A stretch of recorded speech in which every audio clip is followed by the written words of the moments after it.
think I'm going to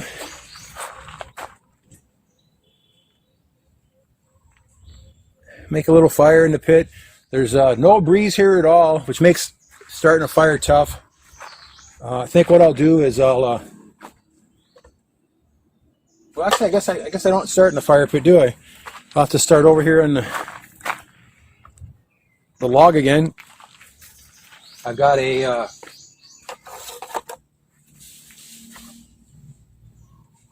parang that I cut down, and this is my knife I made for my wife. I need to put the rubber cement or something on here. The jute twine is starting to get worn already. This is a good splitting knife. I can just feel by touching it, this wood here is pretty damp. Oh, right in the groin there, guys.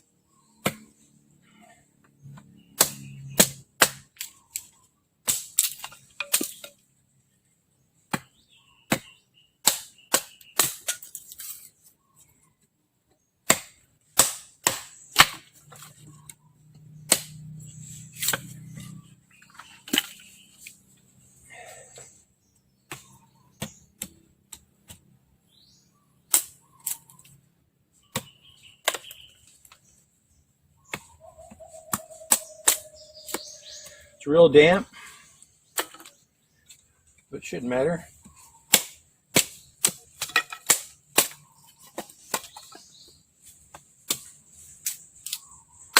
Should be using a baton, would be safer.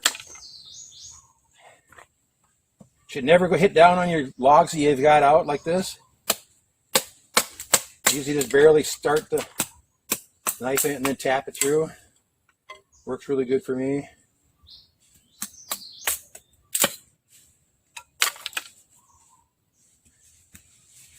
I won't make a giant fire, but make a fire like I would to cook a can of soup or something like that. You don't need bonfires for everything you do.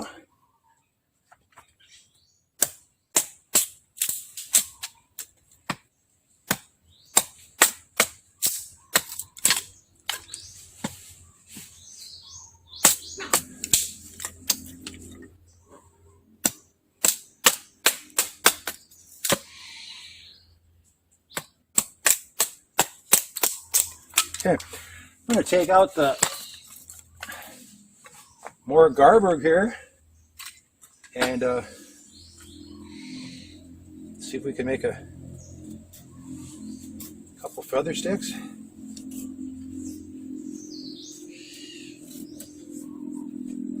Curls aren't really staying on.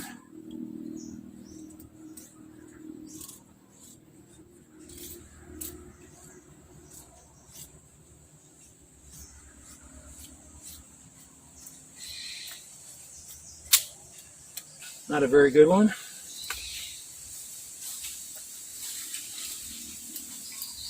It's not the Garberg, it's me and the wood.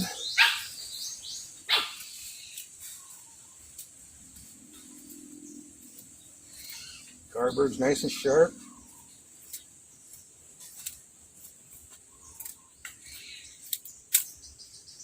A little better, not much though.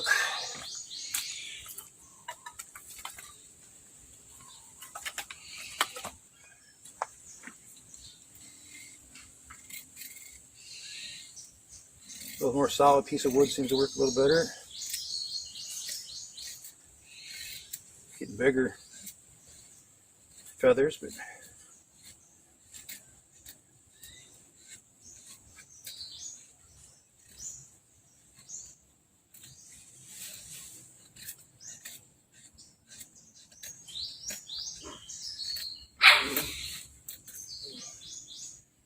not great. A lot of little curls here we can use.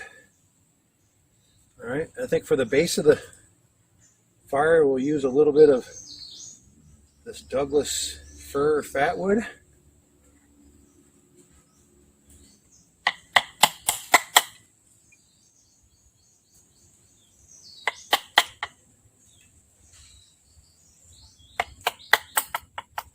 Pieces are real short, so they're hard to hold.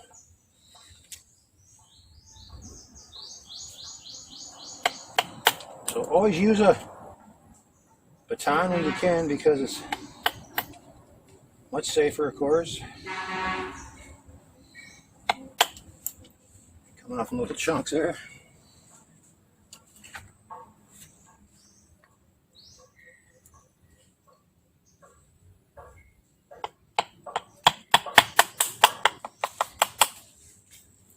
Little knot in that one.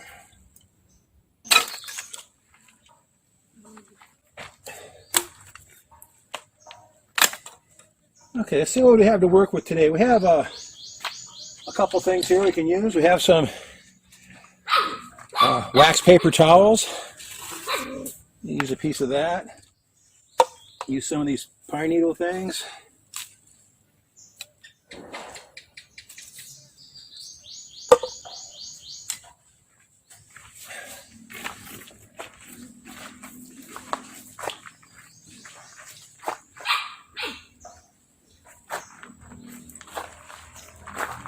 Alright, let's see what we got here. Normally I would build a double bridge fire, but I'm not going to do that today. I think I'll just go for just a simple fire. So we'll put the little fire pit here soaking wet too. It just rained a few minutes ago.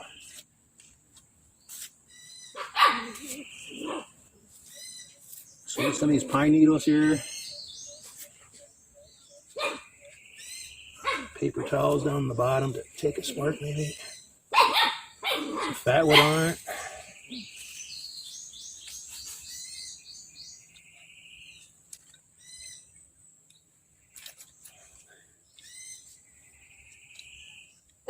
Got a honeybee buzz in my head now.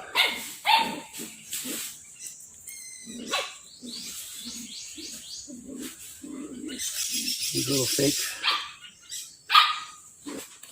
feather sticks on here, maybe.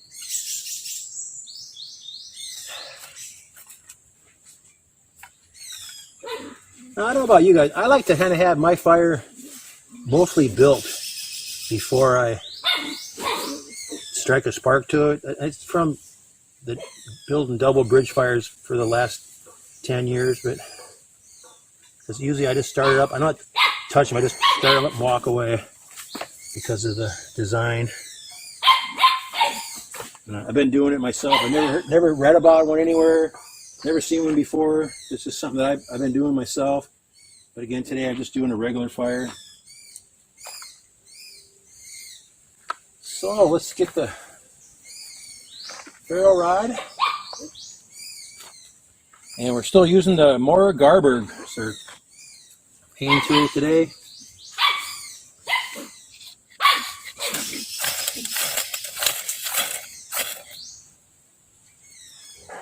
That was pretty simple. This has such a beautiful spine on it. It's just slicing through the ferro rod. It is putting the ribs on it though. It's the only bad thing. So it's just like a piece of speed steel, whatever you call it. High speed steel. Look at that, guy. That's a beautiful fire there. The fat wood should be kicking in any time there. This would be a plenty good fire to have a can of soup or a hot dog or something. And again, we don't need a huge fire.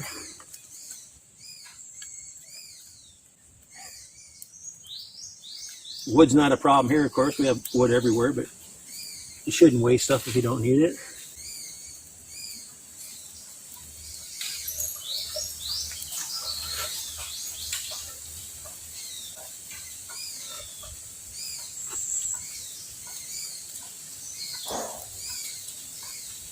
Here's some people down the hill cutting bamboo.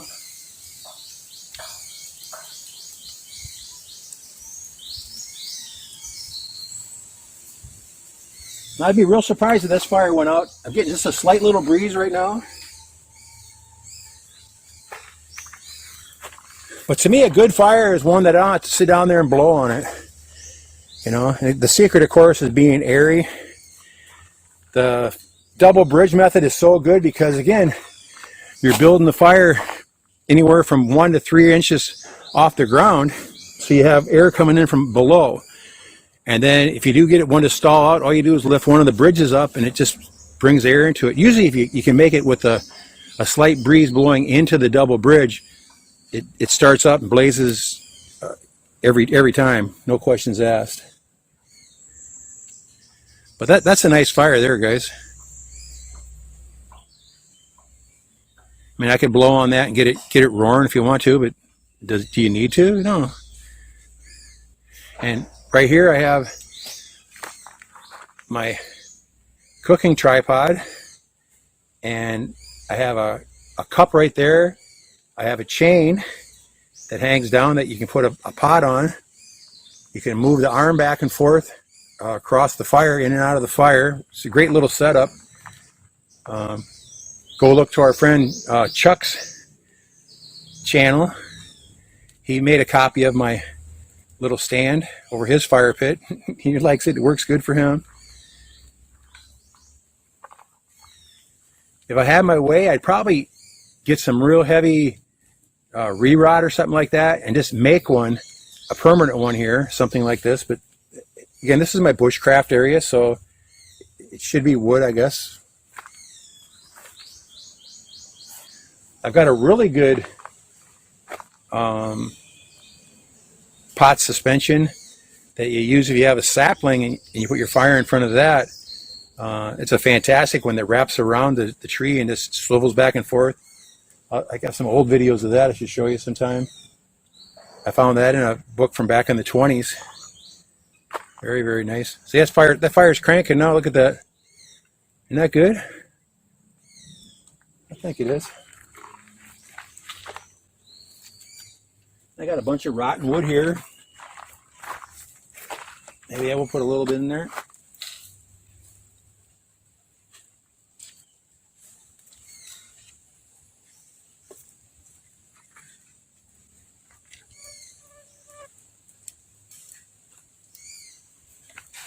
And with the fire, a lot of this will dry out.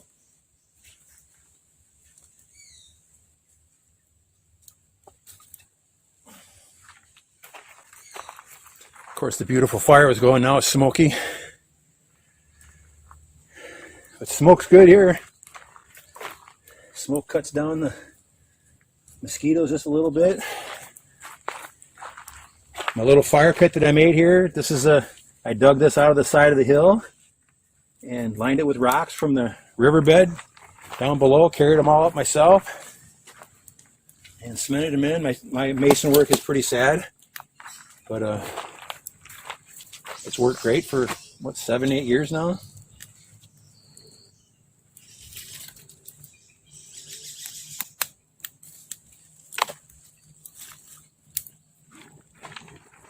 And again, having the pot suspension over the top of it, that's the big key. You know, we come down here and cook soup and different things on it every once in a while. My wife's cooked a couple chickens. You can run a piece of bamboo across the top of the cement and rotisserie a chicken. We've done that a few times.